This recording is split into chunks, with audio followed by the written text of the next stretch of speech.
Kingpin, and you're listening to the Air Raid Hour, a Buffalo Fanatics video experience.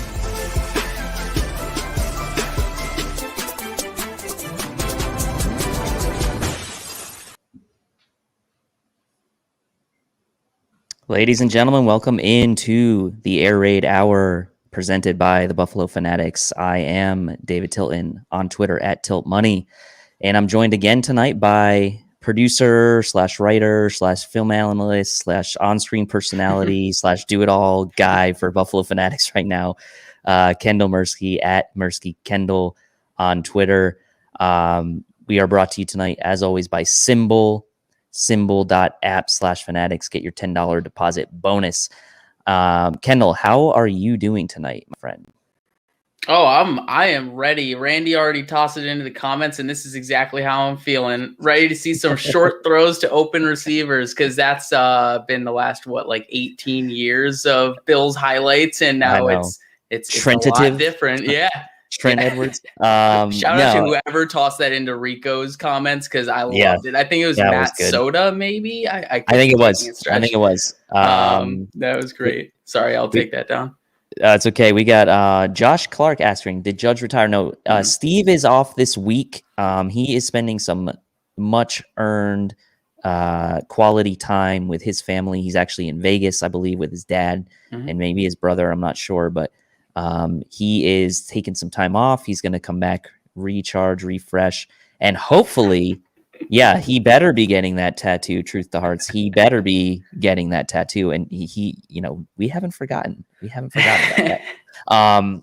And he will come back and be better than ever. So we are kind of filling in. We know the people love the judge when he's presiding. So we're going to do our best to kind of fill in for him. We've already got several people in the house tonight: Randy, Roman Bobek, D. Handsome, Kim Boomhauer, Bill Basner, Beat Jackson, Josh Clark, obviously here. Truth to Hearts is in, and many others are filing in at the moment. So, like I said, we are presented by symbol.app/fanatics. Get your $10 deposit bonus. Symbol is starting to become a lot more active on Twitter. I've noticed they're putting out their daily reports. They're 5 up, 5 down. It's really useful, especially to kind of see where things are trending. If you go over to their site, you'll kind of get a lot of details around like the market caps of these teams. And if you're into the stock market and you know anything about the stock market, it's really quite interesting how they do it. And if you don't, and you want to learn, they have a really great FAQ page over there. So go over there and check it out, and make sure you get that $10 deposit bonus.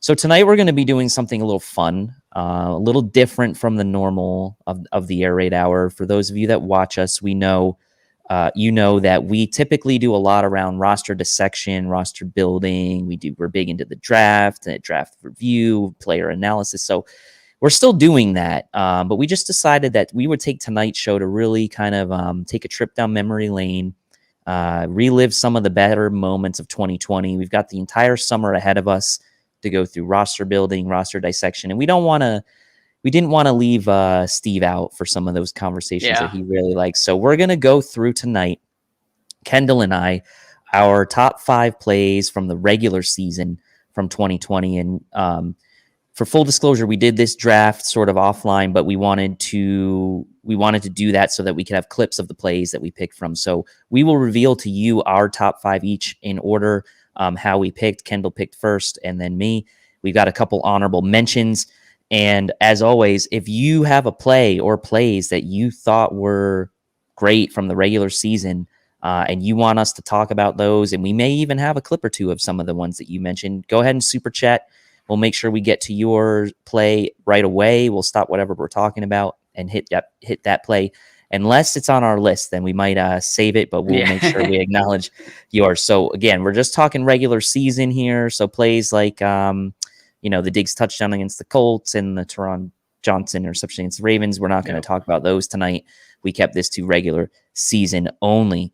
So, Kendall, first, before we start revealing our top 5, and we're going to count down from 5 down to number 1 with ours, and we're going to alternate here. Before we start counting down, I want you to tell me what was your philosophy in how you defined your top 5? Because everyone's going to have a little bit of a different definition of what it means to be top 5, right? It could be an important play in the game that changed the tide, but maybe wasn't like a big box score play. It could be a significant moment in the regular season that maybe clinched a playoff berth or clinched a game. Like, what was it that went into your decision making to how you figured what your top 5 was going to be? Truthfully, it was honestly very emotionally built. I wanted to try and do plays that were big momentum shifters, plays that significantly were the driving forces to winning a certain game, things like that. But as I kind of kept going, I kind of realized I was building some of these a little bit emotionally and just being like, oh, okay, this is a kind of play we wouldn't have experienced like 5 years ago. And I'm just appreciating the fact that this is on a highlight tape for Buffalo Bills 2020. So I would say the front end of my top 5 was more towards those momentum plays that like were clearly reasons that we won specific games. And then as we started getting deeper into my top 5, it started to become more just kind of like plays that stuck with me. Right. And resonated with me from last season. But what about you? Because we talked about it yesterday. Like, it was hard. There's a lot of plays from 2020 that we could have picked. It was really hard to narrow it down, right? Because I feel like if you wanted to, you could say like, I'm only going to go with like, I don't know, impact plays or like, you could refine your criteria in a way that kind of limited you to certain plays. But I think I did something similar to you where I kind of went a little bit across the board in different categories, what plays meant to different players, things like that. So mine's a bit of a mixed bag as well. And we want to hear from all of you as well, what your top 5 plays were. And we'll kind of, as we're done revealing ours, we'll start talking about the comments section in your top 5s from the regular season. We can kind of analyze some of those plays as well. And then we'll save the last back half of the show, 15, 20 minutes or so, for any Q&A, open topic, whatever you guys want to talk about. If you want to talk about Julio some more, we'll talk about Julio some more. If you want to talk about Cody Ford, because Kendall, I know you have put out just today a really good thread, film analysis on Cody Ford, and I think a lot of people probably are interested in hearing about that. So it's open-ended. Whatever you guys want to talk about, the last last bit of the show, we'll do that.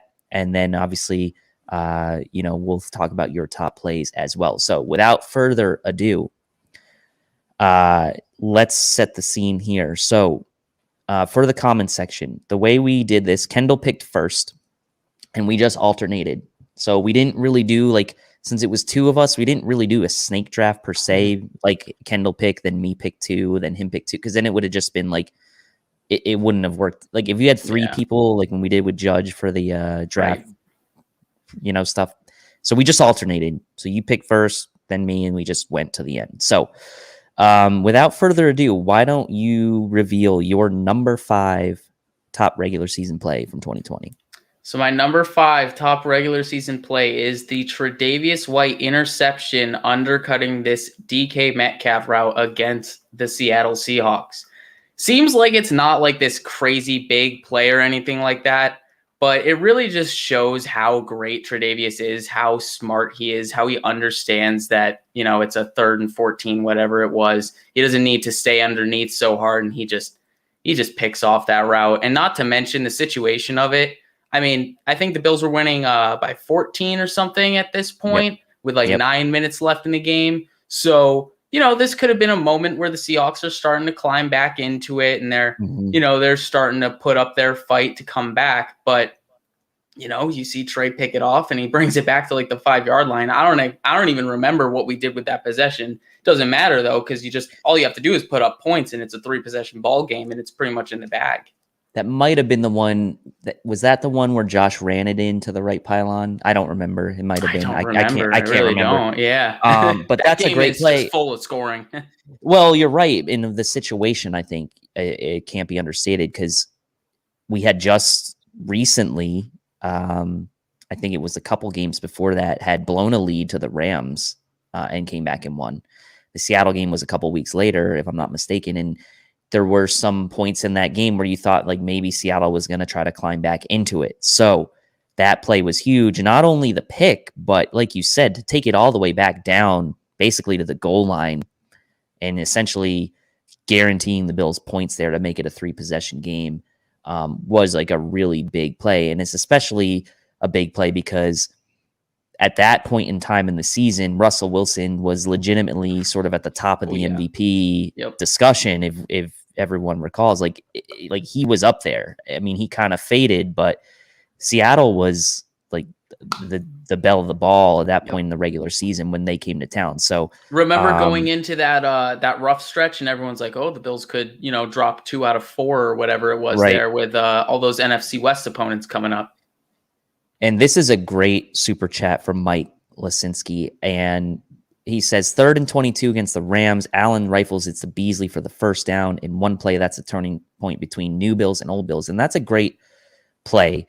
And I will say, full disclosure, it didn't show up on either of our top 5s, but we mentioned it with each other a couple times, and it was one of those that we definitely got it going right here.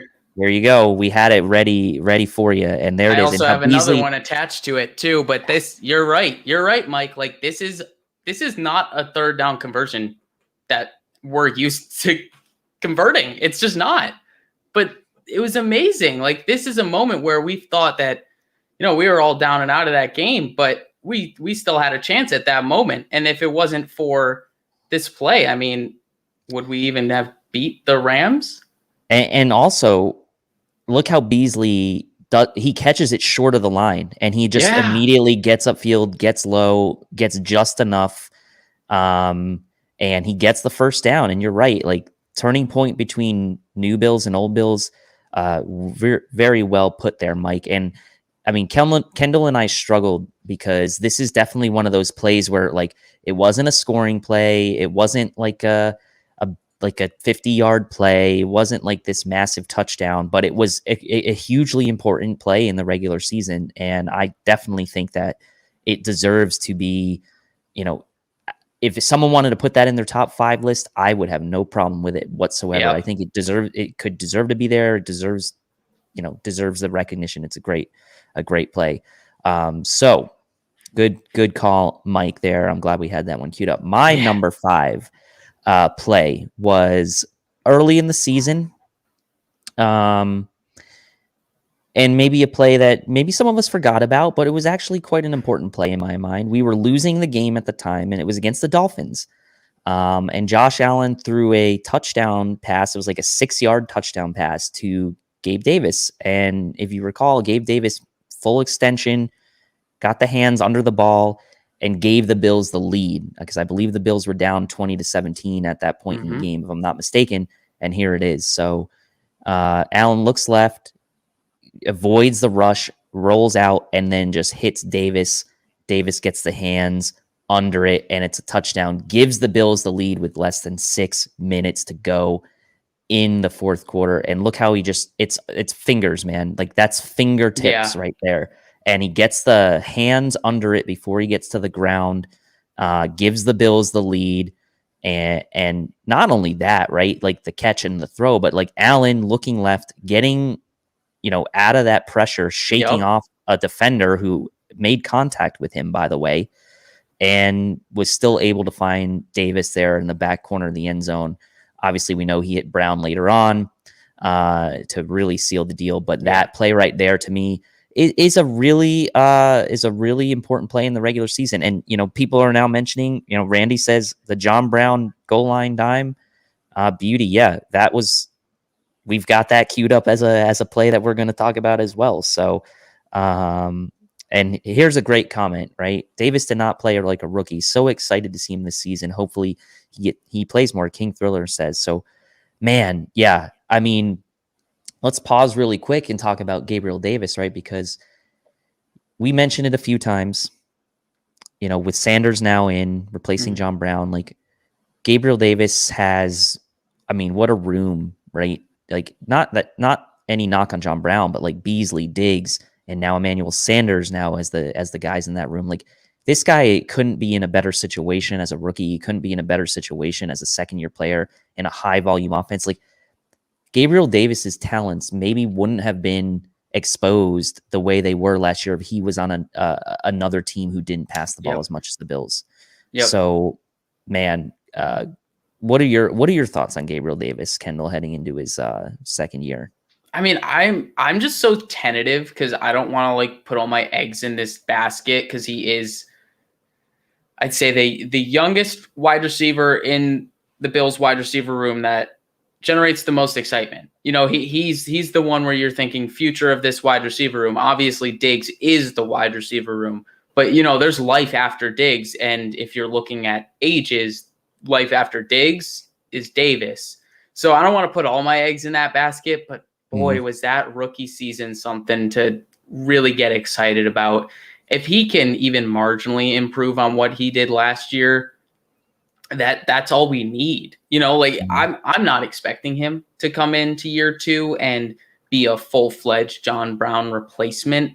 I hope he platoons with Sanders for that wide receiver 2 role. I mean, honestly, I could see Sanders and him also platooning for that wide receiver 2 role that's then like shifting down to the slot a little bit, being that quasi tight end. And then if Sanders doing that, that's kind of him being the quasi gadget guy. There's just so much excitement for this offense this year. You know, people talk about the fact that, hey, did we improve on offense this offseason? I think we did. It's not a lot, but it's an improvement. So, and Davis is a part of that. If he can improve even marginally, like, sky's the limit for this offense. Yeah, if you think about it, right, Beasley's really the only receiver that's like a true slot only type of guy. Like Davis can play outside and in, Sanders can play outside and in, Diggs can play anywhere. So they're gonna have a lot of fun with those combinations. Okay, so your number 5 was the Trey White pick. My number 5 was the Gabriel Davis TD. So what is your number 4 play, Kendall? Number 4 is where emotions start coming into it, and it's a play against the Pats, and I believe emotion's going to come into it for you as well. For mine, it is the bye-bye to J.C. Jackson touchdown to Stephon Diggs. This was just such a great moment. Yep, right there, King Thriller. You got it. It was perfect timing by King Thriller with that comment because we had that one ready to go. No, it was just an amazing moment. I mean, this is all before halftime. Look at the clock. Like, this is all before halftime. And I believe, was that his second touchdown of the game at that point? That was his second, because the first was the one, if I'm not mistaken, that he bounced off the guy. Yeah, that was his first, and this was his second, I believe. So seeing this as his second touchdown create, I believe that was 24-9 score differential. Going into halftime, I don't even think the Patriots scored going into halftime for that, right? Because the final score was 38-9, right? Right. So, just rolling away with it, starting to see, we're going to sweep the Patriots. This is interesting. Okay, cool. And then you just get that motivation boost, just like for years to come. You see a play like that, and you're just like, oh, we own the AFC East. This is legit. This is a real moment. So, more than the play itself, because the play itself is obviously it's impressive. Like, he beat man coverage and he ran away from it, got the touchdown. But you see stuff like that all the time. It's the circumstance. It's what it means to Bills fans. For me, that's why it ranked 4 for me. Is exactly what you said. It's finally getting over on the Pats and getting over them in a big way, right? Yeah. It wasn't squeaking by. It wasn't that. It was like we asserted our dominance in that game, and that is a great segue into my number 4, which is from that same game. And no, it was not the bounce off touchdown, which was great because that could have been in consideration too. But it was the final and third of Stephon Diggs' 3 touchdown receptions, where the Bills pretty much, you figured if they were scoring here, that was it for the starters. And this was it. Allen starts to his right, turns around, rolls to his left, throws across his body. Diggs makes a diving catch, and it's a touchdown. Diggs' 3rd of the night. And this was, like, you may not think it's such an important play in the regular season, and ultimately it wasn't that important, but the play was so impressive with what Allen did, with what Diggs did. And for me, look at that. It was getting over on the Pats, man, for all those years. Yeah, and Roman says it. Louis Riddick could barely find the words to describe it. He was like, he couldn't talk. For all those years, the Pats destroying us, running up the score. We all remember that Sunday night meltdown we had against them when they had like we finally did it to them, right? And while in the grand scheme of things, that play wasn't truly consequential in the regular season, wins, losses, whatever, it was an impressive play. It capped off a huge night for Diggs and Allen. It capped off a huge win against the Pats where you are taking your starters out of the game after that drive. Monday Night Football. And one last little bit of bonus it did for me was it was week 16, if you recall. I was in my fantasy championship that week and I had Diggs. And I was down by like 34 points going into the night. And I was like, well, I'm going to need something he hasn't done all year. And that touchdown won me the championship and beat the Pat. I mean, it was just like, it was amazing all around. So the play was impressive. I love how we had back-to-back plays from that game. I love shitting on the Pats. It's just so nice because we rarely get to do it. But man, yeah, Roman says I won my I mean, that I will say this, Roman. I had Josh Allen and Aaron Rodgers, and I started Aaron Rodgers because he was playing the Titans, and it was that snow game, and he ended up having he ended up doing well. And Allen, I think, ended up having about the same amount of points as Rodgers, but I knew that it was going to be Diggs at the end that was going to come down to it. And I was kind of hedging a little bit too by not using Allen, but that's besides the point. Strategy aside, I also didn't want to jinx Allen. I have a weird jinxing thing with how I play my fantasy teams. So anyway, that play was awesome. 2 plays in a row against the Pats. Those are our number 4s, and I like them, man. I like them. So what's your number 3? I was going to ask, do you want me to touch on this honorable mention? Spun the ball in his face. I mean, is he talking about He is, because this is the one right before. You want me to toss it in there? Let's mix it in. Why not? Let's get it in there. It's not on our list, but it's an honorable mention. It's not on the list, but certainly something we both talked about, and we both agree that it is one that I should have clipped up and just had ready in case someone like you, Josh Clark, had to throw this in there. And boy, it's a moment. Like, this isn't one for me. This is an emotion one for me. It's not one where it's like, oh, this is a play that won us the game. This is a play where it's like, that's my quarterback. Like, this is my quarterback. This is everything I want, the competitive fire underneath him. Obviously, the play is incredible. You see him reach for that pylon and beat Michael Davis around the edge. Like, you're beating he's a cornerback. You're beating a cornerback around the edge, and you're a quarterback. So that's impressive enough as itself. Don't forget, this was also after he had gotten tackled on his knee, and he made that run too. So, so it really impressive. And here's a Zach Moss play from that same game. I know that was in there tacked on, but just toss the ball in his face a little bit at the end, a little bit of that emotion as well. That Josh Allen run, didn't it remind you a little bit of that run he had against the Vikings when we destroyed the Vikings? That one game where he leaped over a bar, like he ran and dove to the pylon to the left. This one was a tighter run than that. Exactly. King Thriller says it here. That play reminded me of rookie Josh Allen. He ran right through. It's such a great play. Yep. And so, I mean, it was a great play. It was an attitude play. If you remember, they had the mic'd up on McDermott after that game, and the ref came over and he was like, "Hey, sorry, I had to throw the flag." And he's like, "That's okay. He's a good kid." He's like, "I know he's a good kid. I know he's good." And then McDermott went over and talked to him, was like, "Hey, if you do it again, you're going to get tossed, just so you know." And he's like, "Okay." So, yeah,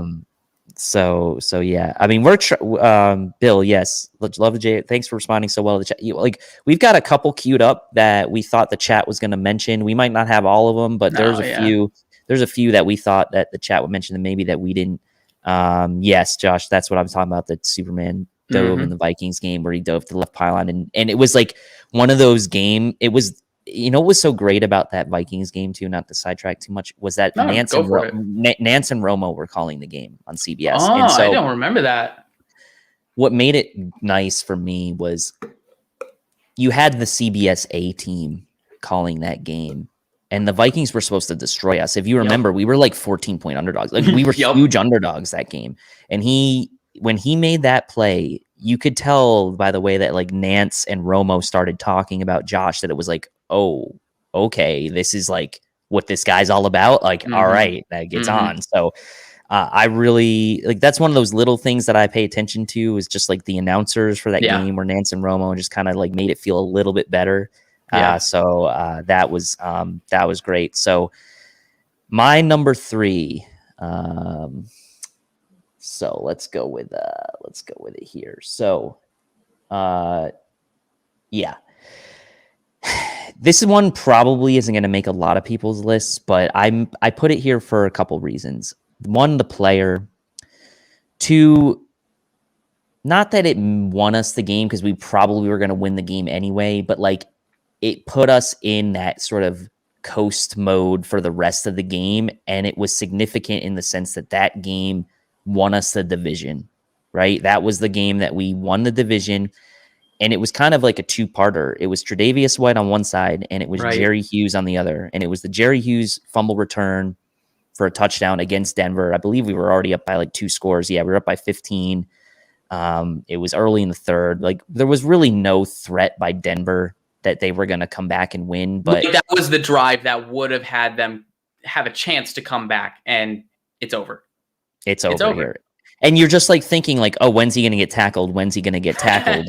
And he never does. And then this was it. I mean, this put the game away, and that was it. Like the AFC East was ours at that point. Like there was no way Denver was coming back from that.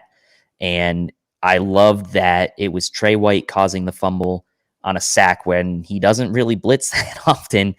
I mean, he does, but not like a ton. Yeah. And then it was Jerry Hughes, the guy who gets, he's under the microscope a lot from Bills fans, right? I mean, he gets a lot of heat, but there's also he also gets a lot of support. He's kind of a polarizing figure in the Bills fan community.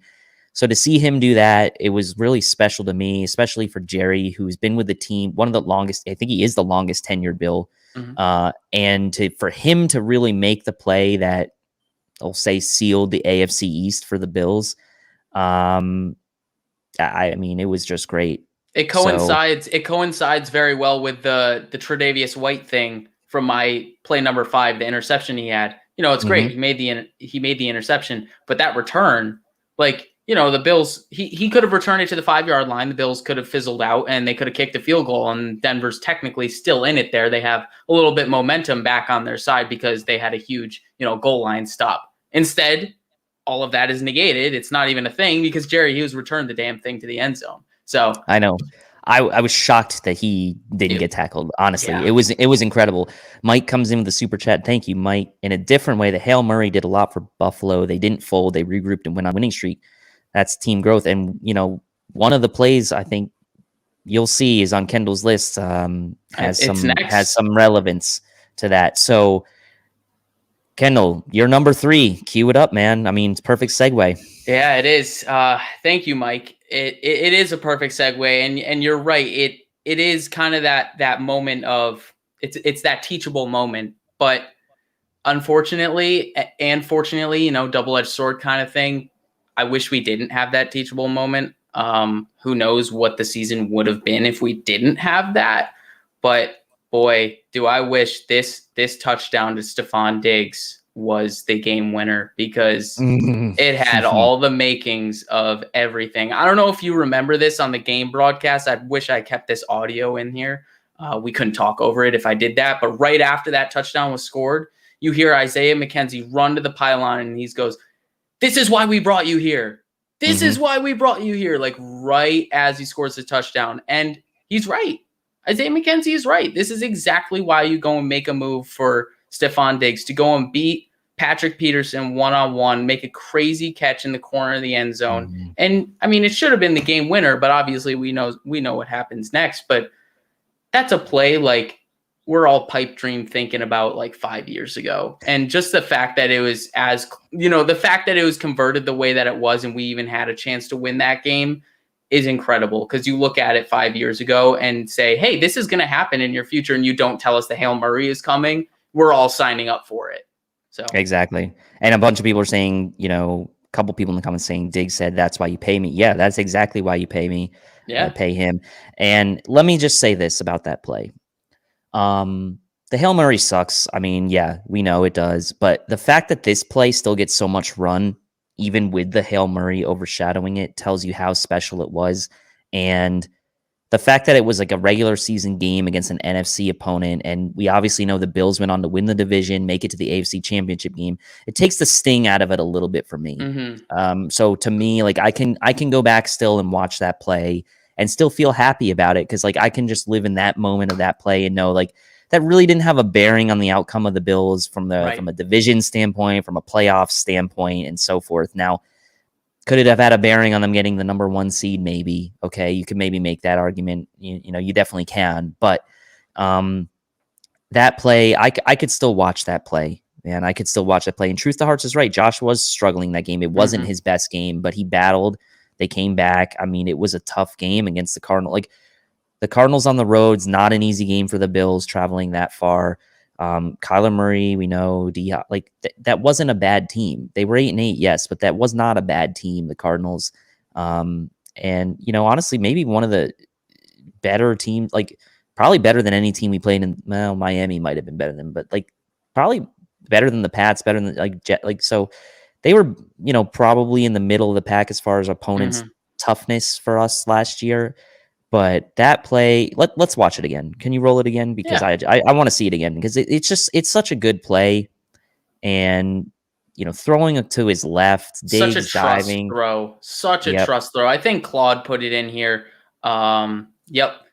Sucks that play will be forgotten, but it galvanized the Diggs-Allen connection for the rest of the season. And I mean, I don't want to say they didn't have a connection prior, but like he's right. This really sets it in, because he tossed that ball before the break and they're out, and Diggs makes a play on it. That really solidifies the connection.